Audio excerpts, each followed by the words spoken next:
So, should we pay taxes or not? Now, I know what you want my answer to be, and it's a little bit deeper than that. But that's the question that they asked Jesus. And Jesus had an incredible answer. You don't want to miss it. We'll find out all about it on today's episode. Welcome to Everyday Truth with Kurt Skelly. We believe the Bible is true and relevant to everyone, everywhere, every day. If today's conversation is a help to you, take a moment to leave a review or share it with a friend. Thanks for listening. Now, let's join Kurt for today's episode.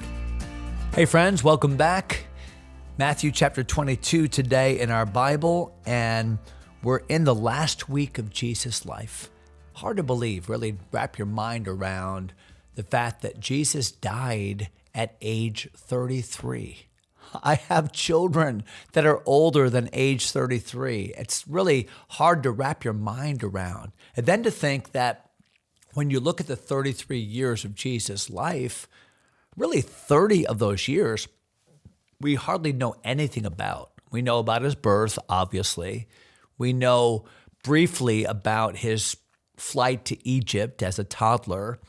But then really for 28 years, he is in Nazareth, and we don't know anything other than what we can infer about the upbringing of somebody in a poor village back in those days, except for that one episode in Luke chapter 2 when Jesus is 12 years old and his mom and dad are attending the Feast of the Passover in Jerusalem, and Jesus gets left there.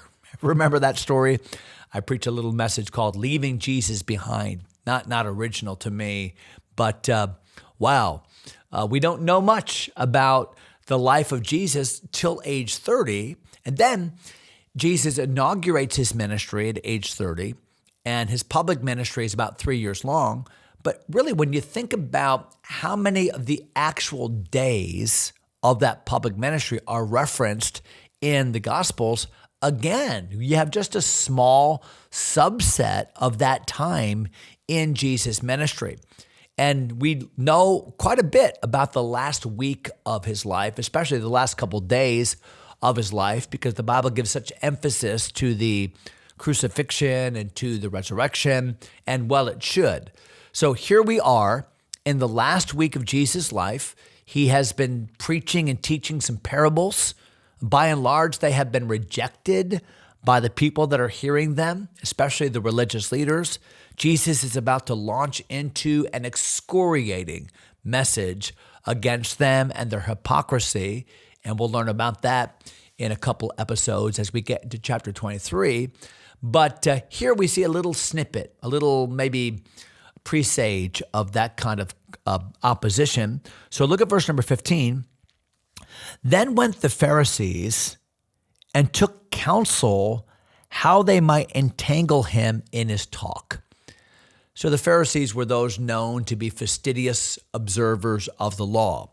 But is it not interesting that these people that are so fastidiously obeying the law on the outside, like very careful about what they tithe and very careful about all the things they do to honor the Sabbath day, are so dirty on the inside? They have no compunctions whatsoever about taking counsel, like meeting and having a meeting about how are we going to deceive him? How are we going to trip him up in his speech?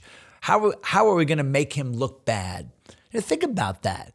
They're so careful to obey on the outside, but they have all these nefarious ulterior motives on the inside. Boy, that's Phariseeism 101, isn't it? Look at verse 16. And they sent out unto him their disciples with the Herodians. So here's their plot.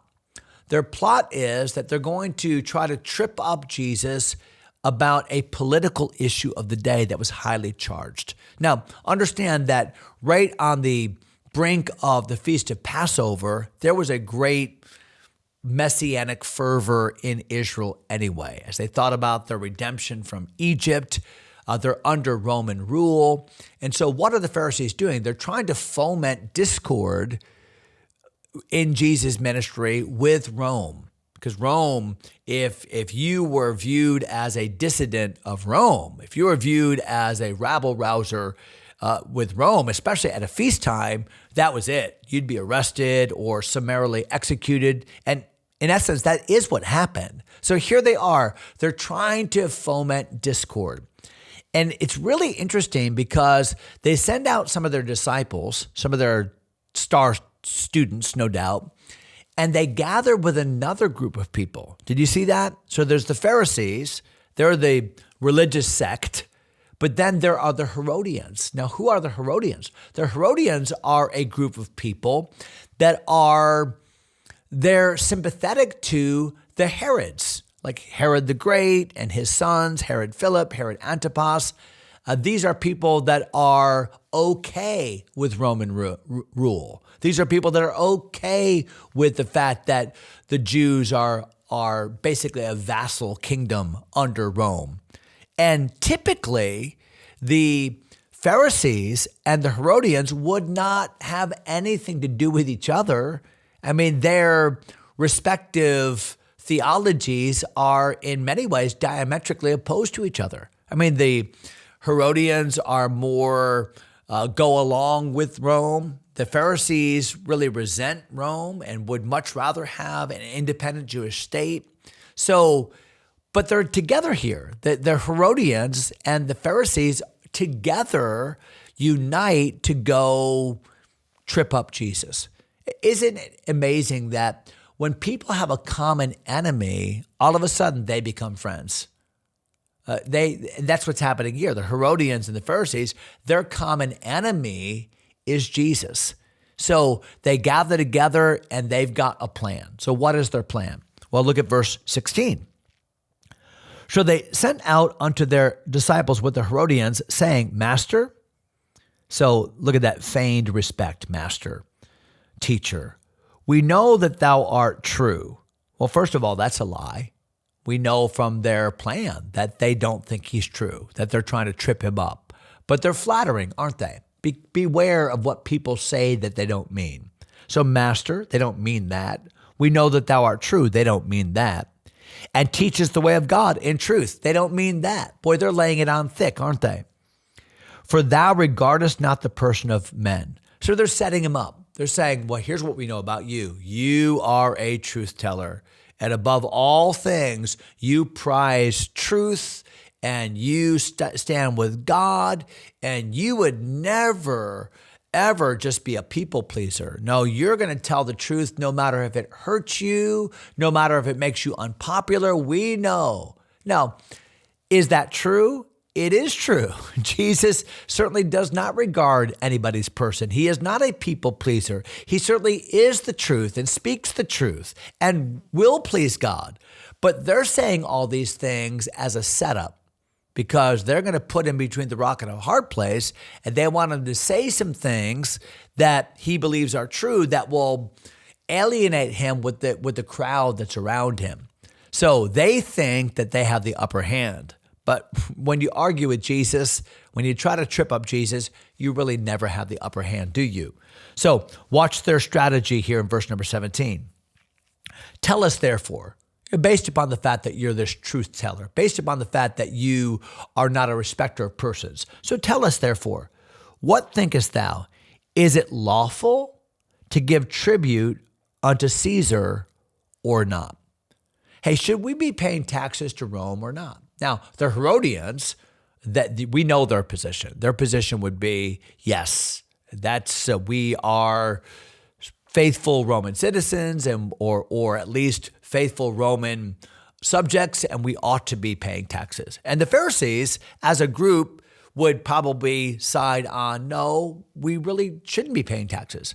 But together, they're trying to trip up Jesus because they know that whatever answer he gives, he's going to be between a rock and a hard place. For instance, if he says we should not pay taxes, well, he might be pleasing the Jewish purists, but he's going to be alienating himself from Rome and putting himself in grave political danger. If he says, yes, we should pay taxes, then the religious people that are there, that are Jewish purists, they're going to be against Jesus. So either way, it seems as if Jesus cannot give the right answer. Look at verse 18. But Jesus perceived their wickedness. And I love that little statement because it's true today. Jesus knows not just what we say, but he knows why we say what we say. He knows not just our words, but he knows our heart. So Jesus knew what their diabolical plan was. He knew what they were trying to accomplish. And so Jesus now upends their strategy. Jesus now gives an answer that at once answers their question, but also puts them on the defensive. So look at what he says in verse 18. Jesus perceived their wickedness and said, "Why tempt ye me, ye hypocrites, you actors?" Well, you're acting like you respect me. You're acting like I'm a truth teller, and you're acting like, but I know your heart. I know that you really are against me. So here's what Jesus says. Show me the tribute money. So Jesus said, somebody give me a coin, a denarius. So give me a coin. And the Bible says, and they brought unto him a penny or a denarius. And he saith unto them, whose is this image and superscription? So every coin had an image on it, writing on it. And the image was an image of Caesar. He was on that coin. And the superscription was Caesar, the son of the divine Augustus, or the son of God. You could say it that way because they viewed the emperors as gods. And Augustus, who was the foster father of Tiberius, Caesar at that time, was considered a god. So here's Caesar, that's his image, and it says Caesar, the son of God. So who's on this coin and what does it say? And watch what it says here in verse number 21. They say unto him, Caesar's. Then saith he unto them, render therefore unto Caesar the things which are Caesar's, and unto God the things that are God's. And when they had heard these words, they marveled and left him and went their way. So they're asking Jesus, should we be paying taxes? And Jesus said, well, show me a coin. On that coin is Caesar, and Caesar, the son of God. That's his image. So when it comes to physical things like paying taxes, when it comes to physical responsibilities and governmental responsibilities, render to Caesar what's Caesar's. This world operates on money, and here's the taxes. Do that. Pay your taxes in that sense. But render unto God. Now think about the illustration here. If the image of Caesar is on money, then render the money to Caesar. But where is the image of God?